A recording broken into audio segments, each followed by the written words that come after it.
पुढे कवी म्हणतायत, कलंकमतीचा झडो विषय सर्वथा नावडो. म्हणजे काय? आपल्या मनात जे पापदोष आहेत ते जडून जावत. ज्यात ऐहिक सुख आहे, ज्यात आकर्षण आहे, लोभ आहे, हा विषयच आपल्याला आवडू नये.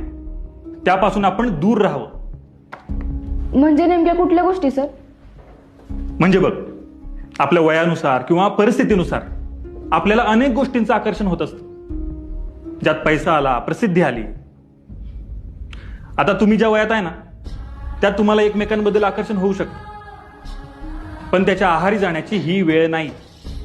त्यासाठी अजून खूप अवकाश आहे. या भावनांना आपल्या मनात शुद्ध निर्मळ स्थान देऊन शाळेचा प्रवास करता आला पाहिजे. पुढे आयुष्यात योग्य वेळी योग्य गोष्टी घडणारच असतात. पण ज्यांना या भावनांना शुद्ध ठेवता येत नाही, त्यांच्या विचारांना आपण किंवा हा समाज वाईट ठरवतो. कळतंय का?